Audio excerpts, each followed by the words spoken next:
Hey everyone. Tonight, I'm going to tell you a true crime story. Gently. You settle back, shoulders unclench, and the room cools a little as if the air itself knows to behave. Outside your window, a streetlight hums like a tired beehive. This is a story about patience, memory, and the way a quiet arrest can shake an entire town. So before you get cozy, take a moment to like the video and subscribe, but only if you truly enjoy what I do here. And if you don't mind, drop your city and your local time in the comments. I love knowing where you're listening from. Now, please, turn off the lights. Let a soft fan noise fill the background. And let's begin tonight's journey together. You walk with me through a suburban cul-de-sac that looks like anywhere. Trimmed hedges, mailboxes leaning like old friends, and a basketball hoop frozen in the dusk. A cruiser idles at the corner, no siren, no rush, just that patient engine, like a heartbeat refusing to speed up. You can smell cut grass and warm asphalt. The neighborhood dogs don't bark. They seem to understand that tonight is a whisper, not a shout. You are breathing evenly, in through the nose, out through the mouth, as two plainclothes detectives step out of a car that doesn't announce itself. The late spring light makes everything soft, no harsh angles, only the gentle geometry of porches and porch lights, of garden lights set by careful hands. You notice the way the detectives walk. Not hunters, not heroes, just people with a job to do. You note their restraint, the way their shoulders drop as they glance at a modest house with a tidy driveway and a meticulously coiled hose. You could mistake this for an evening walk if you didn't catch the look they exchange. Today might be the day an old chill warms into an answer. A historical truth floats up, steady and factual. In 2018, investigators in California used forensic genetic genealogy to identify a suspect in a series of decades-old crimes. A watershed moment that would later be taught in criminal justice classes and debated in law symposia. You don't need the docket number. You only need the feeling of time folding like a map being refolded along new creases. You imagine the years stacked behind this moment. Boxes of files, dust that never quite leaves your hands, and faces that age, while questions refuse to. You stroll closer in your mind and listen. The neighborhood is a soundtrack of sprinklers and a television somewhere playing a game at low volume. A cat moves like a shadow under a truck. You notice one odd detail that neighbors always mention when the news breaks. This house kept the neatest lawn on the block, striped like a ballpark, with edges clipped as if squared with a ruler. It's not sinister, just memorable, like a shirt someone always wears. People reach for what they can hold. When the unthinkable comes to their street, sometimes it's grass. You tilt your head and consider the doorbell camera, the one with a wide fisheye view, and you think about the other new eyes that watched from databases, with names that sound friendly hobbyist sites where family trees blossom like wildflowers.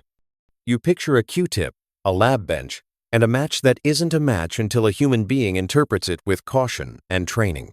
Your thoughts drift to the ongoing academic debate you've been hearing about. How far can investigators go with publicly shared genetic data before it begins to feel like a search without a warrant?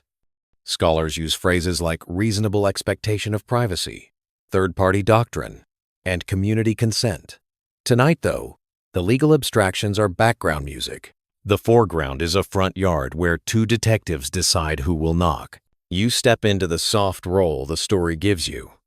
The listener who walks the scenes, the witness who feels without intruding. When the knock comes polite, 3 restrained taps, you feel it in your sternum. The porch bulb flicks on, moths haloed in a trembling crown. A man answers. He is not what television promised. He is ordinary in the way most people are ordinary. Shorts, a faded t-shirt, a posture that says lawn care and hardware stores, and the ritual of trash night. When the detectives speak, voices low, you track the cadence more than the content. No accusations, no dramatic pauses, just a conversational road leading to one specific turn. Would you step outside and talk with us for a moment? You notice again the modest choreography. A neighbor's curtain shifts, A phone lifts and then lowers. You sense the way news travels without words, how a cul-de-sac becomes an amphitheater of attention. You've seen this before in other places. The tidy house, the quiet street, and the suspicion that evil prefers chaos, when in reality, it sometimes irons its shirts and wakes at 6 a.m. As you listen, your mind drifts backward through the case file you've built in imagination. You walk past the grainy photocopies, the maps threaded with colored lines, and the decades when tips ran hot and then went cold like tea, forgotten on a counter. You remember a headline from the late 1970s. Another solid truth. Many California suburbs experienced a wave of burglaries that rattled the illusion of cul-de-sac safety, prompting neighborhood watch programs and new deadbolts that clicked like punctuation at bedtime. You remember interviews with retired officers who still keep a shelf for the unsolved, as if giving the unanswered a place to sit keeps them from wandering the hallways at night. You remember the detective who said the case never left his car. It lived between the seats, in the way he drove streets, not because they were on the way, but because they were once the way. The arrest, when it comes, is not headlong, but careful hands, gentle, wrists guided, words chosen. You can feel the community divide along seams that don't look like seams until you pull on them. Some people breathe easier, a slow exhale they'd been holding since vinyl seats and rotary phones. Others step back, uneasy, with the mechanism that made the exhale possible. You feel both responses, because you can hold more than one feeling at once. You check the temperature of the room you're in now, not the cul-de-sac, not the porch, but your room, the listening room, just to be sure you're comfortable. You concentrate on the fan sound. It evens you out. You notice how your shoulders sink. The story does not demand that you relive harm.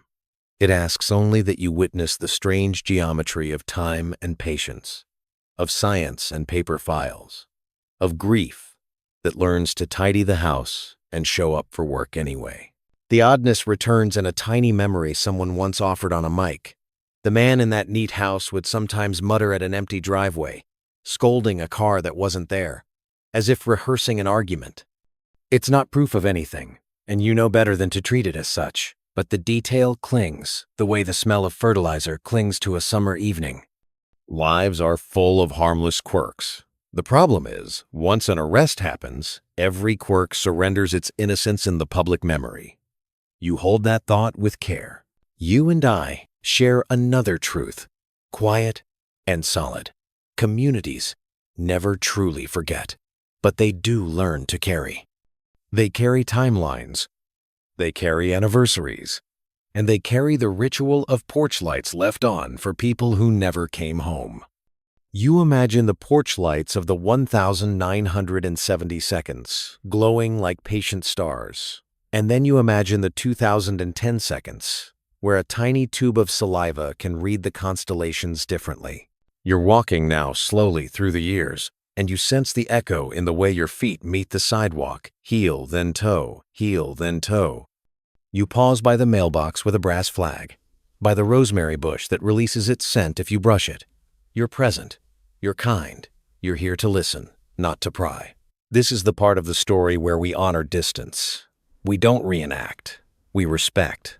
The detectives guide their conversation toward the station, toward statements and signatures, and toward a system that will grind forward with the patience of a clock that refuses to stop. You notice the quiet vehicles backing away without drama. You watch the porch light switch off, then on again, as if the house is blinking, unsure of what face to wear. Somewhere a sprinkler clicks on, and the arc of water catches the streetlight like confetti that never falls. You carry with you the uneasy comfort of a paradox. An arrest can be both an answer and a beginning. You can feel the town starting to split again, some people filling casseroles and saying, "Finally," some whispering, "But how exactly did they find him?" And beneath both reactions runs that debate you heard earlier, not solved tonight, whether crowdsourced family trees are a gift or a trespass. You place the question on a mental shelf. It will be waiting when we come back in Act 2. For now, Your job is simple. Keep walking with me along this quiet street. Feel the warmth dissipate from the asphalt, and note how the night returns to itself. In your chest, there's space enough for sympathy and skepticism, for gratitude and caution. You're the kind of listener who can hold a town's breath without squeezing it. The fan hum stays steady. The streetlight keeps its promise. The cul-de-sac exhales. You stop at the corner and look back at the house with the neat lawn. It looks exactly the same as it did an hour ago, which is the strangest detail of all. You tuck the image into your pocket like a folded receipt, proof that you were here, that you walked this block and caught the way ordinary life can hide 1,000 chapters. The night is gentle on your shoulders. The story is just beginning. You linger at the corner, and the night brings you a softer breeze, as if the cul-de-sac is exhaling for the first time in years. You step back into the story with care.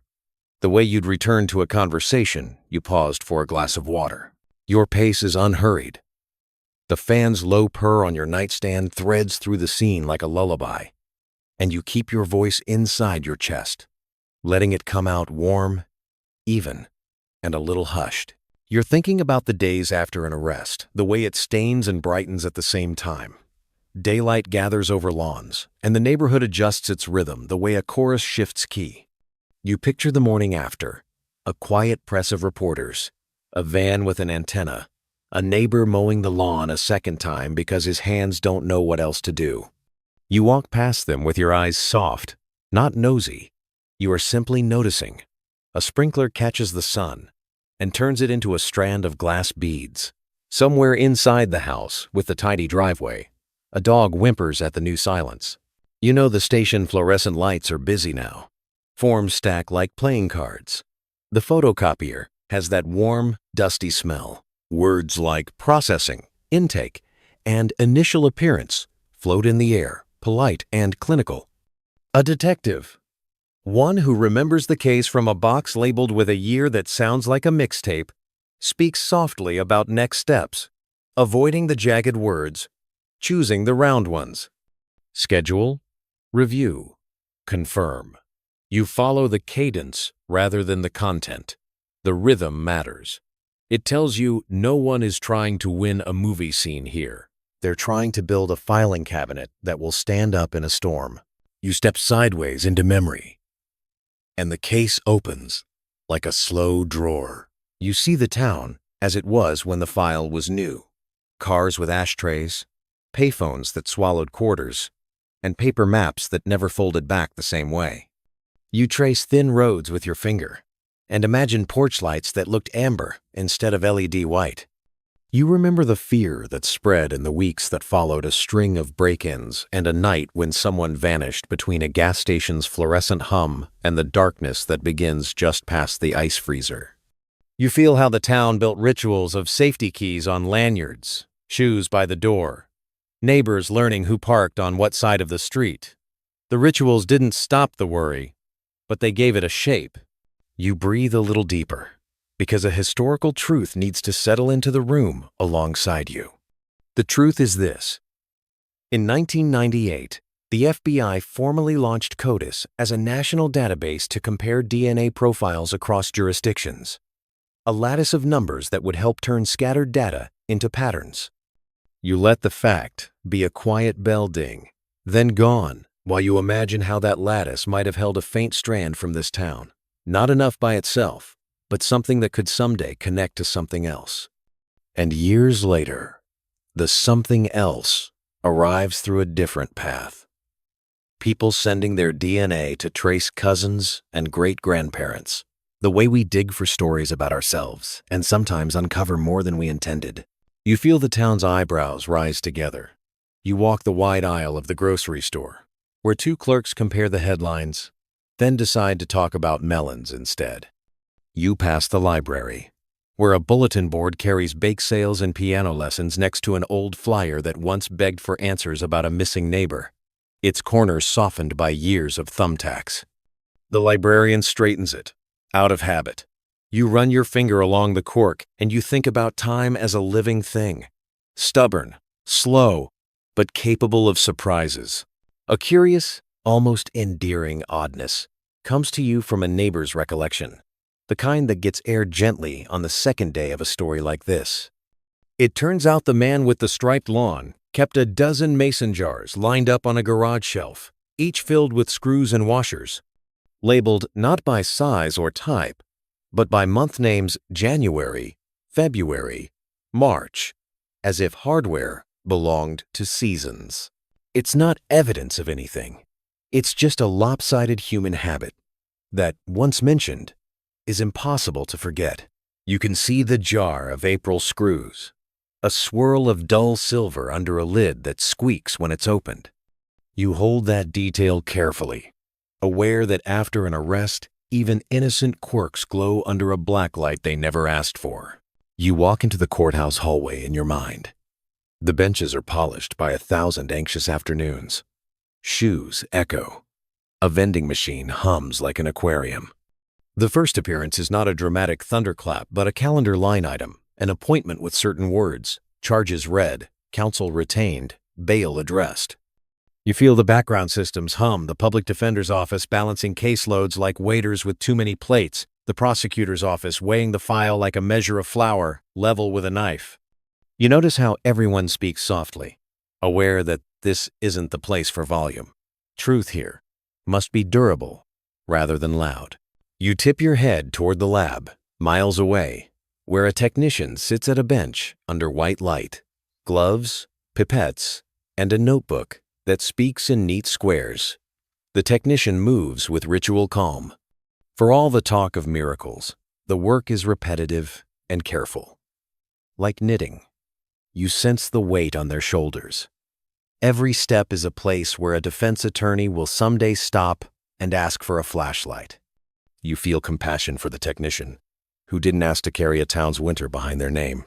Outside, the community does what communities do. It splits and tries to stay whole. At the diner, a group by the window nods at the news and says, "About time," then tucks into pancakes. Another group wonders how a distant relative's upload could lead to a knock on a door, whether that's fair to a family who never met this man except at a reunion with name tags and potato salad. Your shoulders find a middle place. You can hold the gratitude for movement and the caution about methods. You are not required to pick a single lane on a night like this. The academic conversation sidles up to you, the way a cat decides you are the sofa for now. It purrs in phrases you've heard in panel discussions and law notes. The transparency of probabilistic genotyping software. The question of whether source code should be inspected in court to test reliability. The geometry of family trees that draw you toward suspects through statistical inference rather than direct matches. And the problem of function creep, where tools built for one purpose stretch into another. You don't wave these terms around like flags. You let them rest in the air. They're not a scold.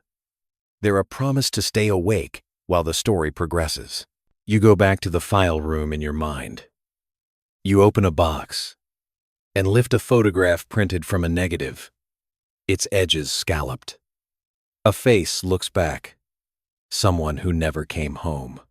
You refuse to sensationalize. You simply describe the smile as you would describe the weather. Gentle, a little shy. You let the reader see what you see. A pinned corsage, a sweater with glossy buttons, and the old-fashioned gloss of a drugstore print. You think about the people who kept returning to this photo, asking it to give up more than it had. You think about birthdays that passed with empty chairs and the way families learn to live inside a sentence with no period. Your feet take you to the station lobby, where the coffee tastes like pencil shavings, and there's a rack of brochures about victim services printed in calming colors. A counselor speaks in a voice that has learned to be sturdy and soft. You notice the word closure hovering by the ceiling, and you decide not to use it. You prefer words like progress and compassion, words that don't pretend to finish what surviving never finishes. You inhale and feel the air sit kindly in your lungs. Back in the neighborhood, a child chalks a hopscotch grid on the driveway. You pause at the squares, numbers written backward by a small hand. Life moves forward in the smallest possible ways, and these ways are not an insult to sorrow. They're proof that time is a stubborn river. You press your shoe into the chalk and then lift it away, leaving a faint print that will fade with the next rain. The prosecutor faces microphones at a brief conference and says that the office will proceed deliberately, that evidence will be vetted, and that the presumption of innocence is not a slogan but a pillar. You appreciate the steadiness. You notice, too, the way the town leans in. The microphones capture breath as much as words. Someone asks about the genealogy. The prosecutor chooses phrases like investigative lead rather than silver bullet, and you respect the restraint. You think about how narratives harden quickly and prefer to keep this one a little soft, the way bread is better on the second rise. You return to the garage with the labeled jars because it helps to sit with details you can touch. You look at the shelf where a wind chime made of old keys hangs from a nail. The keys tinkle when the door opens, thin, bright, a surprise every time. You wonder who started that chime, what lock each key retired from, and how many doors we outgrow without ever realizing it. You let the image occupy your eyes for a full breath. You don't hurry it away. In the quiet of your listening room, you allow yourself to read a few pages from the long timeline. The day a detective drove a crime scene route again, years later, because he read in a study that offenders often return to familiar pathways. The day a volunteer combed through property records and noticed a strange cluster of sales in a 2-mile radius, hinting at a pattern of people who moved after a scare.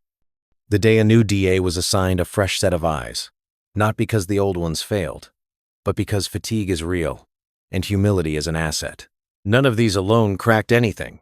Together, they made the ground warmer. You feel your heartbeat slow as you picture a lab bench smeared with remembered coffee rings and bright with numbers. You think of chain of custody as a gentle relay race, each handoff documented not as bureaucracy, but as a promise. No shortcuts, no smudges. You think of courtroom seasons ahead, motions argued like chess, the court reporter's hands dancing, the jury pool called from lives that will be paused for a civic chore. You know not to forecast outcomes. You settle for forecasting patience. You stand once more in front of the house with the neat edges, and you find yourself noticing the mail. A week from now, catalogs will still arrive. Cookware, garden tools, and a monthly club you forgot to cancel. Ordinary life will keep knocking, even when no one answers. You realize that's one of the strangest truths. The world's schedules do not consult with grief or guilt. They continue, flat-footed and earnest, offering discounts on things you can't use right now. You let another debate curl near your shoulder. If a distant cousin uploads a family tree that ends up pointing toward an arrest, whose consent matters? Is consent by architecture enough fine print that few read, toggles and settings that shift over time? Or should communities be asked in something like a town hall, an old-school ritual of raising hands and hearing objections before the method becomes the norm? You don't speak for either camp. You light the question like a candle and leave it to burn. Evening slides into the edges of your narration with that soft blue that good cameras love. You listen to the crickets spool their thread. You make room for the memory of an officer who retired before the break but kept his number listed in case a tip came in. He once drove by the station on his birthday just to see the building hold its shape. He's at home now, reading the news from an armchair, hands slightly unsteady, eyes wet in the corners that no one can see. You give him his private moment. You give all of them that privacy, even the ones whose names will headline tomorrow. You're careful like that. You inhale once more and taste cut grass, a hint of hot rubber, and the sweet mineral tang that sidewalks release at dusk. You feel how this story asks nothing spectacular of you. It asks you to hold a series of small, clear pictures. A bench, a jar, a porch light that blinks twice, and a file passed from one generation of detectives to the next. You let those pictures settle like snow in a shaken globe. The flakes don't need to mean anything yet. They only need to fall. You round out the act with a truth you can live with. An arrest shocks a community. Not only because it names a person, but because it names the years, every year that waited. Every holiday with an empty chair. Every drive home that took the long route because the short one hurt. In naming, there is a kind of grace. In questioning the method, there is a kind of care. You can hold both. You have been holding both all night. The fan hum continues. Your shoulders rest. Your eyes trace the quiet line of the street one last time before we turn the page. Ahead, the proceedings will grow formal. Words will become capitalized. Motion, hearing, trial, and the town will learn new rhythms. Courthouse stairs, coffee and paper cups, and schedules arranged around testimony. You will remain the same, a gentle witness, patient, even-tempered, and precise with your attention. When you step away from the cul-de-sac, your footsteps feel light. You're not leaving. You're allowing Act 3 to gather itself, to enter like a friend who knocks softly and waits. You carry the soft chime of those keys in the garage, the labeled jars, the chalk hopscotch, the library flyer with softened corners, the fluorescent hum of a courthouse hallway, the purring vending machine, and the coffee that tastes like pencils. You carry the national lattice that began in 1998, the family tree that surprised itself, the questions that still glow, and the patience that still holds. You look back once more. The house hasn't changed. That is the eerie comfort of ordinary facades. They keep the weather out and the mysteries in until someone knocks and asks to step onto the porch. You steady your breath and let the night tuck itself around your shoulders like a blanket fresh from the line, warm, weighty, and kind. We'll go on when you're ready. And you will be ready. Because you are already here, steady as a porch light that knows how to wait. Morning rises slowly over the town, the kind of pale dawn that feels like it's holding its breath. You step outside, shoes soft on dew-wet grass, and you sense the air trying to reset itself. The scent of coffee and newsprint drifts from open doors. It's the morning after headlines, the day when speculation becomes a steady hum in every breakfast nook. You glance at your phone. Photos, links, opinions. Everyone seems to know the man now. Everyone has a theory. You swipe past them gently, as if handling thin glass. The courthouse stands under a pale sky, the flag outside catching a breeze that doesn't last. You walk toward it in that slow, aware way that people walk through thresholds. The building smells of pine cleaner and waiting. The marble floor echoes your steps, an old rhythm and a new chapter. Inside, you see the detectives again, dressed sharper this time, their faces polite but unreadable. You notice how one of them carries a folder to his chest like a fragile bird. You remember his knock from nights ago. It still reverberates. You find a seat in the back row, not as a voyeur, but as a witness who knows how to stay small. The defendant enters. He looks smaller, too. His posture less certain. His hands guided. You notice the way his eyes search the room, not defiantly, but like someone who has lost something he doesn't yet realize he'll never find again. You hold your breath for a moment. Around you, the town gathers. Former classmates, an old neighbor, and a teacher from the high school. Their silence is a single, living organism. The judge's gavel doesn't sound like thunder. It sounds like a sigh turned into wood. Proceedings begin. You understand that trials are less about performance than about endurance. The lawyers' voices are steady. Their words, chosen with surgical precision. Evidence is presented. Timelines, records, maps, and the quiet math of DNA. You think of all the hours it took to arrive here. You picture a tech adjusting a microscope focus, a paralegal highlighting paragraphs late at night, and a detective reading an old report by flashlight because he couldn't sleep. Each act is small, human, and cumulative. You remember another historical truth. In 1986, the first use of DNA profiling in a criminal case occurred in the United Kingdom. It changed everything: how guilt was proven, how innocence could be restored, and how identity became a double-edged key. That moment echoes faintly here, decades later, in this courtroom air. You can almost hear the hum of the machines, the way they turn human cells into numbers that can open or close a life. Outside the courthouse, people cluster in the sunlight. You hear words like justice, finally, and unbelievable. You also hear murmurs about privacy, about databases, and about where this new kind of investigation might lead. You let both conversations exist side by side. Justice and doubt are not enemies. They are twins holding opposite ends of a long rope. You step into a nearby diner after the hearing. The bell above the door gives a tired jingle. Coffee is poured, and plates clink softly. The waitress knows the story too, everyone does, but she chooses not to ask about it. She slides a menu toward you and says, "You okay?" It's not about the case. It's about being human. You nod, and the warmth of the coffee grounds soothes you. A radio plays a 70-second song, scratchy and gentle, and for a few minutes, the world forgets to be loud. In that calm, your thoughts drift back to the house, the one with the striped lawn and the jars labeled by months. It's empty now, windows dark, blinds drawn. You imagine the silence inside, the faint outline of furniture in the carpet, the air dense with things unsaid. You think about how neighbors pass by and can't quite look directly at it.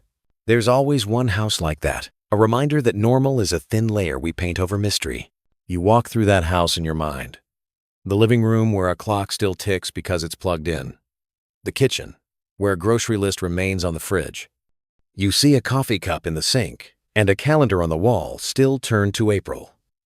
You can almost smell the faint sweetness of detergent, the echo of a routine now suspended.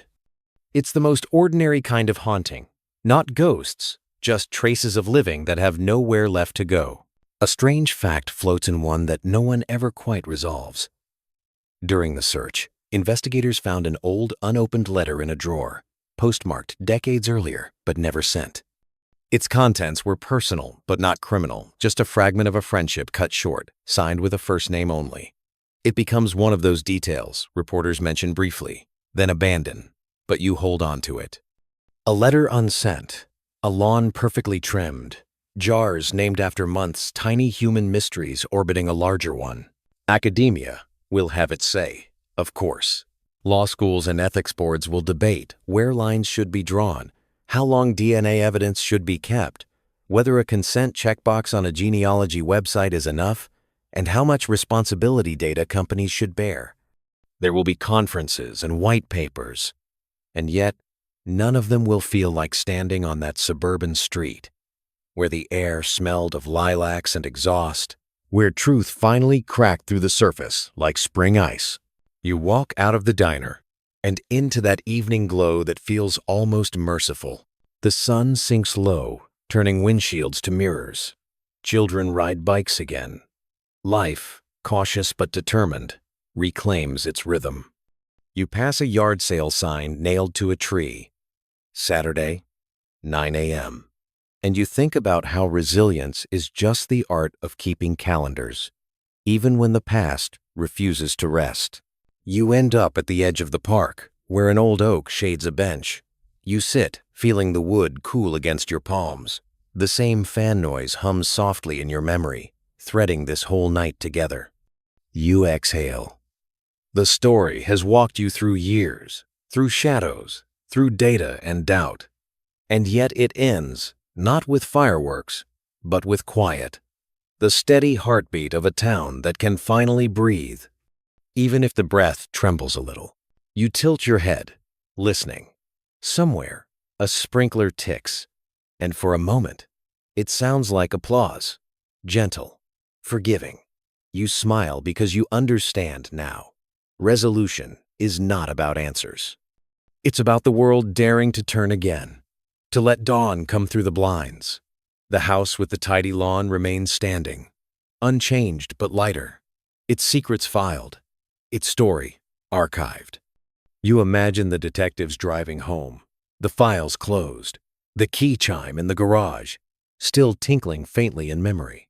And you step back into your own room. The fan hums steadily. The lights are low. The world outside your window is calm again. You feel the weight of what you've witnessed, but also its gentleness. Not every story needs to scream. Some only need to exhale. You take one last breath with me. Let it out slow. The night is safe again. Maybe someday we'll know the truth. But for now, sleep well. You let the story drift to silence. The fan hum stays steady, low, and endless, wrapping the room like a blanket made of sound. Your shoulders sink. The air cools. You can almost feel the edges of the story dissolve into fog, the courthouse fading, the cul-de-sac fading, and the last echoes of footsteps fading too. Only the rhythm of your breath remains patient and slow. Imagine yourself walking through that same street, but now it's quiet. No sirens, no murmurs, only the crickets and the sigh of wind moving through trees. The porch lights glow softer than ever, like fireflies that forgot to leave. You trace the fences with your fingertips, rough wood against skin, grounding yourself in the ordinary. The house with the striped lawn still stands, but it's gentle now, emptied of fear. You see only the reflection of stars in its dark windows. Somewhere, a curtain stirs, and you realize the town has finally closed its eyes. Breathe in. Hold. Breathe out. The fan hums again. Time feels elastic. The story's edges blur into the kind of calm that makes you forget you're listening to words. You drift between thought and dream, where memory softens and sound becomes sleep. You are safe here, tucked between mystery and moonlight. The night forgives all noise.